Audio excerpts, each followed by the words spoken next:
Located just outside the backrooms, Mushrot is a universe that can be incredibly difficult to get to. If you're destined to end up there, you will. If you're not, you won't. Trying to get there yourself can be impossible. It's heavily based on a weirdcore/dreamcore type aesthetics, so it may seem incredibly odd, both comforting yet unsettling, familiar yet illogical. The skies and clouds might be an unnatural color. The stars in the night sky are colorful like glitter or confetti. There might be an abnormally large number of rainbows in the sky. Civilians are very obviously inhuman yet oddly familiar. There's schools, playgrounds, grocery stores, restaurants, and even doctors' offices. Mushrot has all the functions of an ordinary place, but it's very weird. For example, some places might be weirdly outdated. A McDonald's that looks straight from the 80s, places that are actually shut down in our dimension, and diners that look right from the 50s.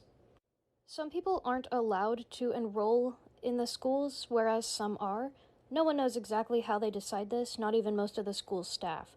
They'll send a request to one of the gods or deities and get their response, either yes, enroll their child in this school, or no, don't.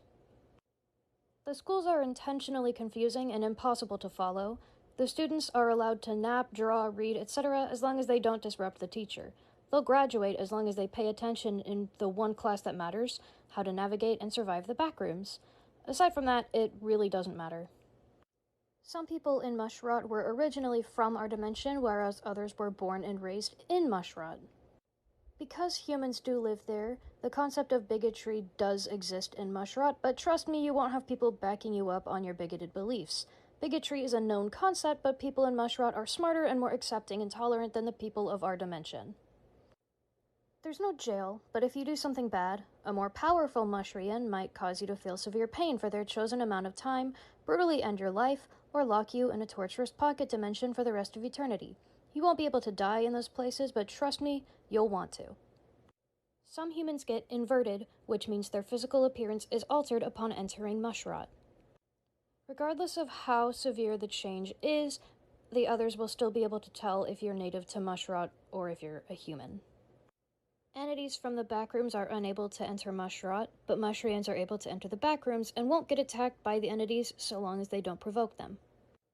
They sometimes bring back almond water or items that they find. Often they'll go in specifically looking for almond water. Mushrians always know how to get home, but they don't allow their children to enter due to the chance that they may provoke something. The food is very odd in Mushrot. Raw meat, rotting fruits, mushrooms straight from the dirt, teeth, and even bones. Surprisingly, none of these are harmful to humans. If you went to Mushrot and got served one of these meals, it would be perfectly edible to you and not dangerous. It might even taste oddly very good. Of course, don't take food from strangers. There's a surplus of nostalgic childhood foods available in stores and some restaurants. Little Debbie snacks, Lunchables, kid cuisine, Hugs fruit barrels, and even some foods that were discontinued in our dimension, like Yogos. Some houses and places are in the form of pocket dimensions. Only the people who created them can access the door to them. Only more powerful Mushrians are able to do this. For example, my OC Void created themselves a home. They can access the door to this pocket dimension, and only they get to decide who enters and exits. They could make the door appear anywhere, even in an empty field, or against a wall that previously never had a door, and it'll disappear when they're done using it. They could also use a door that already exists, and when they're done, it'll go back to what it's originally for. In this pocket dimension house, they can create any furniture that they'd like using only their brain. Some people can be very malicious, making sure to be sneaky and get away with their abuse and crimes. Toxic people still exist in Mushrot. My best advice would be to tell a trusted Mushrian who has the ability to punish them. Some buildings appear completely normal from the outside, but are very nonsensical and otherworldly on the inside. You might step into what you think will be a normal home, only to see an infinite stretch of some strange space, a land made entirely out of candy, an infinite body of shallow water, anything. These buildings vary in how easy they are to get back from. It might be impossible for a foreigner to tell, but the Mushrians always know. Sometimes these buildings will have a sign indicating what's inside and how safe it is, but sometimes it won't. They call these types of pocket dimensions attractions. Sometimes Mushrians who desperately want to have a child or someone to raise will be granted this wish in a peculiar way. Someone from our dimension, anywhere from 0 to 17, who's in an abusive situation with their family, will suddenly go missing and appear in Mushrot. They'll wake up in this family's house and be given the chance to live a happy life with a new Mushrian family. Mushrot is a very good place for any kind of alternative fashion. There's Mushrians who dress in all sorts of ways. You can literally walk up to a Mushrian wearing nothing but a garbage bag and they'd probably think nothing of it.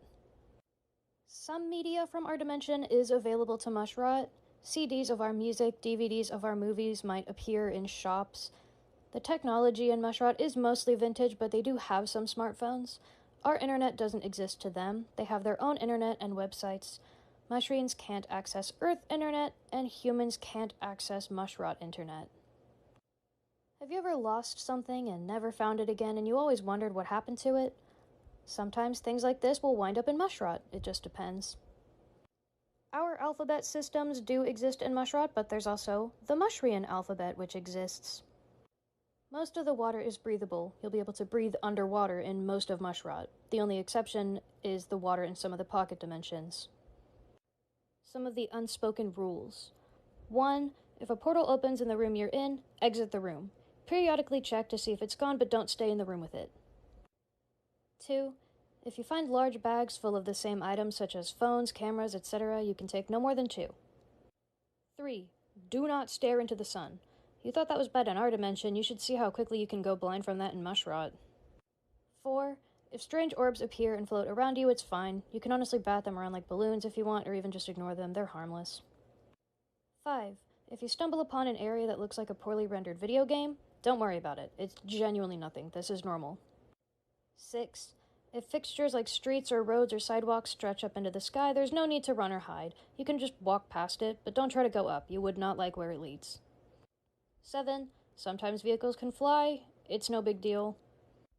And 8. Do not enter the back rooms, at least not without a well-trained Mushrian with you. Some creatures that exist in Mushrot. Weird, fuzzy, amorphous blobs. They're not dangerous.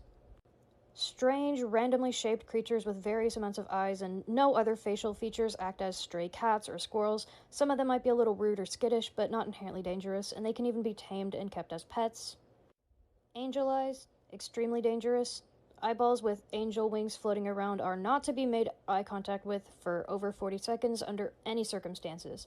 Most commonly, looking at them will just give you anything from a cold, a headache, to a bad flu or fever, but some people have even been proven to be killed, driven insane, fallen into a suicidal and or homicidal rage, fall into comas, or become completely paralyzed. To avoid eye contact, look instead at its wings.